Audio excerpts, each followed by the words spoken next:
Assalamualaikum warahmatullahi wabarakatuh. Kembali lagi kawan di Legenda Catur Dunia. Kita lanjut mengulas Grand Chess Tour seri kelima Singfield Cup 2023 kawan.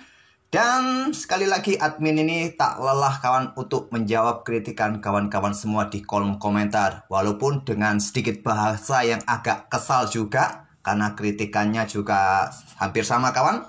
Banyak mengeluh soal banyaknya analisa, banyaknya omong, sehingga yang nonton jadi ruwet pikirannya, malah jadi bodoh katanya. Catur memang begitu kawan, butuh otak yang cerdas jika ingin menjadi Grandmaster. Makanya admin ini kurang cerdas, tidak bisa jadi Grandmaster, hanya bisa menjadi komentator saja, hanya bisa menjadi YouTuber saja kawan. Sekali lagi terima kasih karena kritikan kalian, komentar jadi ramai kawan. Ini juga bisa membantu algoritma channel kami ini bisa berkembang lebih cepat. Sekali lagi terima kasih. Tidak semua kawan kritikan ini harus kami respon, kami turuti, dan berubah channel kami mengikuti kritikan yang ada. Karena kalau saya rubah kawan, penonton yang lain juga protes kawan. Karena penonton yang lain, pendatang baru, itu juga butuh penjelasan di awal-awal pembukaan kawan. Itulah jawaban admin. Oke, lanjut kawan ke Singfield Cup kawan dari Grand Chess Tour seri kelimanya. Babak ke-6 ini banyak sekali partai yang menang kalah kawan, yaitu partainya Wesley So yang kembali memetik kemenangan atas Levon Aronian, kemudian Fabiano Caruana baru memetik kemenangannya atas Alireza Firoza. Entah kenapa ini kawan, ada apa dengan Alireza Firoza, kalah kembali kawan. Kemudian ada partainya Anish Giri kalah oleh Lenir Dominguez. Ada apa dengan Alireza Firoza ini kawan? Dia banyak kehilangan elo rating. Sempat menembus angka 2800 dan menjadi pecatur nomor 2 dunia. Tapi 1 tahun terakhir ini sejak kandidat turnamen, penampilannya buruk di permainan klasik. Sehingga sekarang posisi elonya kawan turun menjadi posisi ke-8 dunia dengan angka 2751 di left rating. Sudah minus 26 poin kawan. Ada apa dengan Alireza? Performanya menurun. Selain catur, Alireza ini kabarnya kawan, kalau tidak salah juga menggeluti dunia model kawan di Prancis. Apakah karena tidak fokus lagi bermain catur, jadi permainannya kurang bagus? Oke, kita lihat seperti apa gamenya pada game ke-6 saat menghadapi Fabiano Caruana. Langsung saja kawan, pion E4, pion E5, kuda F3, kuda C6, gajah C4. Dan ada pertahanan 2 kuda dari Fabiano Caruana, kuda F6. Dan ada Fried Liver Attack kawan, yang sangat jarang kita temui dalam permainan klasik. Dimainkan oleh Alireza Firoza. Langsung keluar menyerang peta F7. Ya, selain Fried Liver Attack, kalian memilih pion D3 yang paling banyak dimainkan. Tapi kita dapati Fried Liver Attack. Seru pastinya game ini. Tentu saja pion D5. Nah, pion E pukul pion D5, kuda lari ke A5, serang balik gajah kawan. Atau kalau kalian mencoba memilih jalur yang lain, lagi-lagi admin sudah kasih analisis di tahap pembukaan. Sebagian kawan-kawan protes dengan cara admin menyampaikan pembukaan seperti ini kawan. Tapi bagi kawan-kawan yang baru belajar, mereka suka kawan. Jadi ada plus minusnya kawan. Bagi kawan-kawan pemula, ini merupakan bahan untuk belajar. Tapi bagi kawan-kawan yang sudah menjadi Grandmaster, tentu ini membosankan. Jalur yang lain di posisi ini adalah pion B5. Tapi memang yang terkuat adalah kuda ke peta A5, ini jalur utamanya. Tapi kalau kalian mencoba jalur yang lain agar lawan pusing, mungkin tidak kenal dengan jalur ini kan, bisa kalian coba. Nah, kebanyakan di sini kawan, gajah ditarik mundur ke peta F1.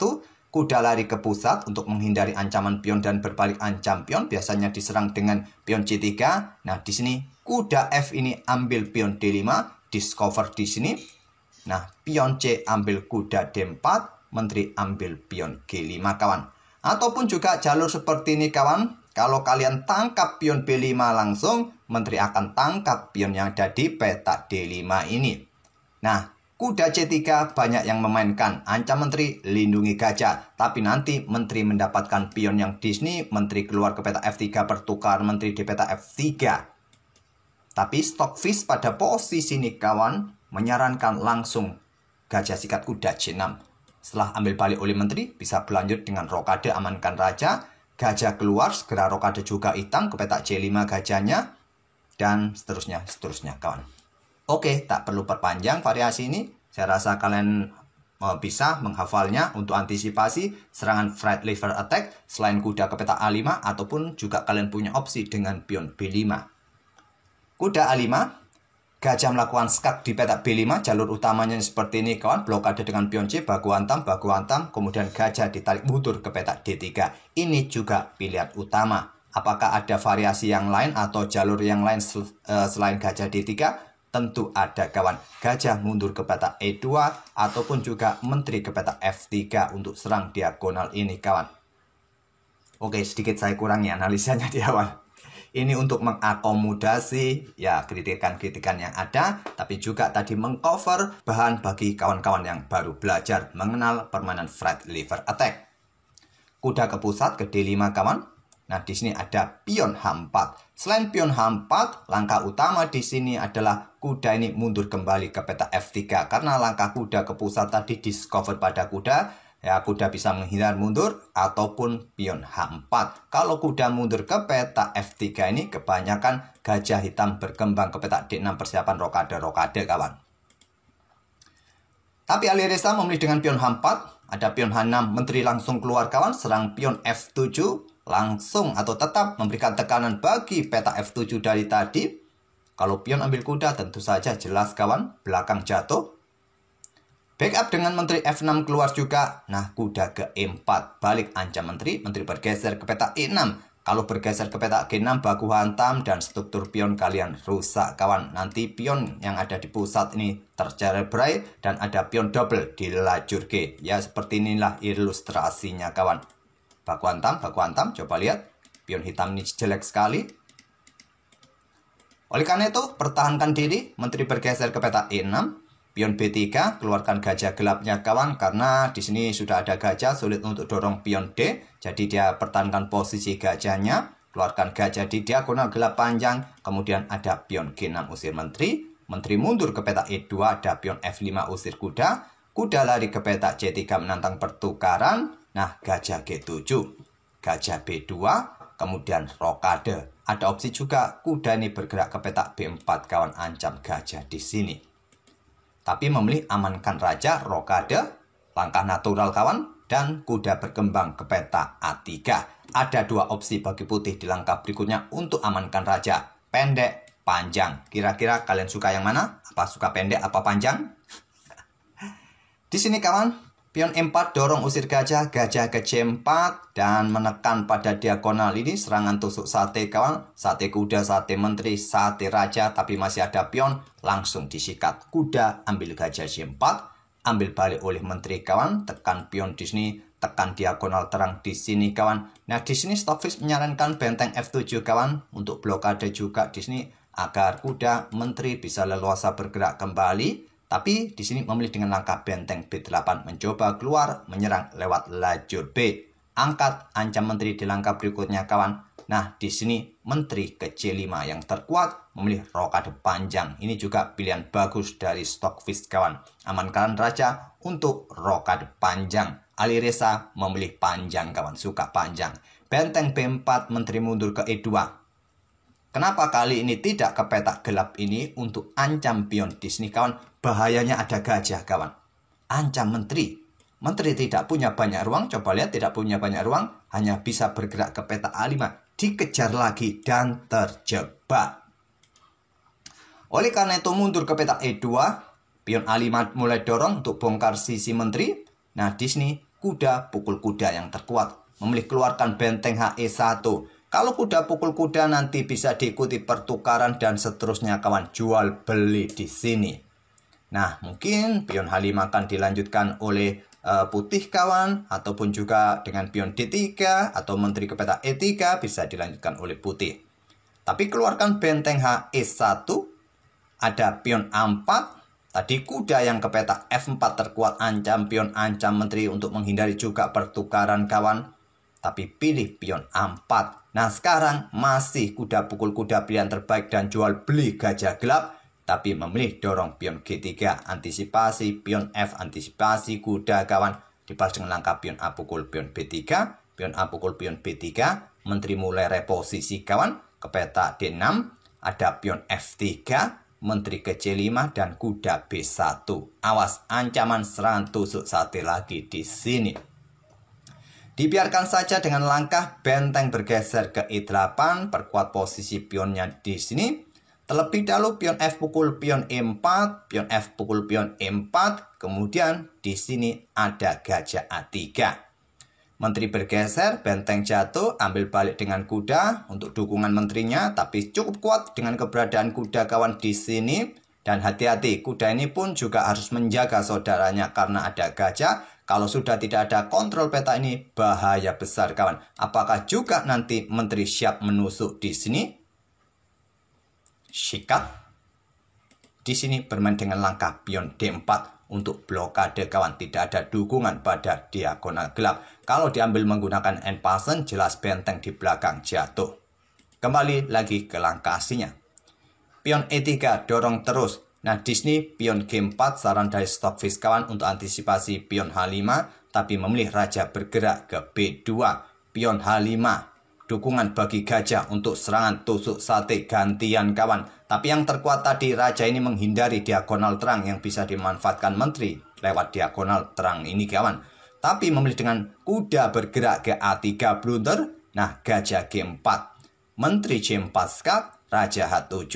Menteri bergeser ke F7 ancam benteng, benteng bergeser berbalik ancam menteri. Menteri bergeser ke E7, kemudian gajah ambil benteng D1 ambil balik oleh benteng. Untuk perkuat posisi pionnya dari ancaman gajah di sini. Walaupun gajah sendiri sudah tidak bisa bergerak lagi karena posisinya kena pin kawan. Nah, di sini posisi hitam lebih baik jelas kawan daripada putih. Karena putih terutama kudanya ini sudah tidak bisa ngapa-ngapain lagi kawan di sini. Kuda harus menjaga peta A2 di sini. Begitupun juga benteng harus perkuat diagonal gelap panjang ini pion D4-nya kawan. Benteng pun siap menusuk ke baris kedua untuk siap peradali pion C2 dan kuda harus tetap menjaga pion C2. Nah, untuk melanjutkan, mendobrak, membongkar pertahanan putih pion C5 merupakan saran dari Stockfish kawan yang terkuat. Pion C5, nah jawabannya adalah kuda bergerak ke peta C4. Menteri mundur ke peta A8 ataupun cukup ke peta A6 di sini kawan. Saran dari Stockfish yang terkuat ke peta A8. Memang pion ini jatuh di langkah berikutnya, kalian bisa dorong pion E2. Kalau sampai di blokade bahaya kawan, ada benteng F2 kawan. Nah, coba lihat benteng nanti bersama menteri di sini kalau pion diambil, jatuh juga raja putih. Yang terkuat jawabannya adalah setelah benteng ini ke sini, maksud saya pion E2, terus benteng ini digeser ke peta C1 yang terkuat kawan. Nah, bisa diikuti kuda ini ke peta C6. Masih cukup panjang dengan variasi ini, tapi posisi hitam tetap mendominasi permainan kawan ataupun ke peta A6 untuk ancam menteri. Oke, kembali lagi ke langkah aslinya kawan. Masih cukup kompleks dengan pion C5 pun butuh analisa ataupun kelanjutan langkah-langkah yang perfect. Apalagi kontrol waktu dari Fabiano Caruana cuma 4 menit saja. Benteng F2. Dan jawaban terbaiknya adalah kuda ini bergerak kawan ke peta C4. Serahkan pion C2. Memilih dengan langkah kuda ke E4. Memilih melakukan counter attack nanti ke depan di peta atau ruang-ruang gelap ini. Kalau dengan kuda ke C4 ancam menteri, benteng ambil pion C2 skak. Bisa berlanjut raja bergeser ke peta B1. Nah, kalau kalian sikat kuda ini kawan berharap melakukan serangan balik di sini kawan, maka kuda ambil menteri terlebih dahulu. Jelas menteri akan bergeser, mungkin bergeser ke peta F5 di sini untuk kawal ruang-ruang gelap kawan, ataupun juga persiapan discover pada raja ini. Kalian bisa kuda ambil pion ini kawan, garbuan pada benteng pada menteri, posisi putih akan berbalik unggul. Memilih kuda ke peta E4, langkah blunder lagi. Nah, benteng ambil pion C2, korban kawan. Tidak berani ambil. Kalau berani ambil, tentu ancamannya serius. Berikutnya, menteri A2 skak. Kalian mau pergi kemana? Ke peta C3 saja agar lebih panjang permainan. Kuda akan ke peta D5. Jatuh juga menteri di sini. Tapi, ya ancamannya juga bisa skak mat. Raja bergerak kemana? Ke peta ini kawan. Ya bisa diikuti. Menteri ke peta A6 sudah bisa skakmat atau bergerak ke peta C4 bisa diikuti kemana lagi? Sama juga kawan, nanti bisa skakmat juga. Menteri ambil kuda, skak, blokade dengan kuda di sini, skak lagi kawan, dan skakmat. Apakah kalian bingung dengan penjelasan admin? Admin juga bingung. Oke, raja bergeser ke B1. Kemudian benteng F2. Langkah cerdas kawan. Tidak terburu-buru ambil kuda. Karena kalau terburu-buru ambil kuda dan ancaman skakmat berikutnya kalah cepat dari putih dengan langkah kuda ini ke peta F6. Tidak bisa disikat oleh gajah. Raja harus terpaksa pindah. Kalau ke sini ya skakmatnya sama lebih cepat kawan. Ke sini skak, hantam dan skakmat. Kalaupun raja ini bergerak ke sini, di sini kawan, menteri ambil pion yang di sini skak, tidak ada cara lagi, harus blokade, diambil menteri skakmat kawan. Kalah cepat kalau menteri ambil kuda di peta A3. Benteng F2 pertahankan peta F6-nya. Nah, di sini kuda lari, tidak coba ambil benteng di sini, ya masih bisa diambil oleh pion. Mungkin di sini kawan, raja bergerak ke peta B2 untuk proteksi kudanya. Bisa dijawab dengan langkah kuda ke peta D5 di sini. Dukungan untuk menteri. Ancam menteri di sini kawan. Hitam masih tetap unggul kawan walaupun kehilangan benteng. Tak perlu saya perpanjang lagi. Memilih melakukan serangan. Kuda G5 skak. Raja bergeser ke H8. Menteri E8 skak. Blokade dengan benteng. Menteri ambil pion G6 kawan. Dan ancaman skakmat satu langkah diantisipasi dengan menteri F5 skak. Pertukaran menteri kawan dan berlanjut benteng bergeser. Diikuti dengan gajah ambil pion D4 oleh Fabiano Caruana. Kuda C2 ancam gajah, pertukaran dengan kuda di sini ditolak dengan langkah gajah ke C3. Berbalik ancam benteng, lindungi kudanya. Alireza kuda ambil pion E3. Benteng ambil kuda G5 sudah membuat Alireza menyerah kawan. Di sini benteng F2 juga langkah kuat. Benteng ambil kuda juga langkah kuat sudah membuat Alireza menyerah. Karena benteng ini juga dalam ancaman, andai benteng ini berbalik ancam gajah, benteng akan diselamatkan untuk pertahankan gajah juga. Kalau ada tekanan di sini kawan, maka berikutnya gajah bisa bergerak ke peta D4 dan hitam masih unggul jumlah perwira. Oke, itulah kawan permainan Alireza Firoza yang takluk oleh Fabiano Caruana. Sehingga sekarang Fabiano Caruana juga mulai mengejar Wesley So dengan selisihnya tadi 1 poin kawan. Ada apa dengan Alireza Firoza kawan? Banyak sekali langkah-langkah kesalahan dari Alireza tadi. Kalau tidak salah, blunder 2 kali atau melewatkan langkah sesuatu yang lebih kuat. Ada apa dengan Alireza? Admin tidak tahu. Oke, terima kasih kawan sudah mampir tiap hari. Dan terima kasih juga bagi kritikus-kritikus channel kami ini. Tentu admin ini tidak bisa menuruti semua kemauan penonton kawan. Dari ribuan penonton tentu keinginannya macam-macam. Jadi harap maklum kawan. Pastinya admin tidak bisa menuruti 1 keinginan, 2 keinginan penonton saja. Oke, terima kasih. Kita akan bertemu di video-video berikutnya. Jangan lupa tinggalkan like komen kalian. Komen kritik, komen saran, silakan. Komen maki-maki, silakan. Oke, kita akan bertemu di video-video berikutnya. Wassalamualaikum warahmatullahi wabarakatuh.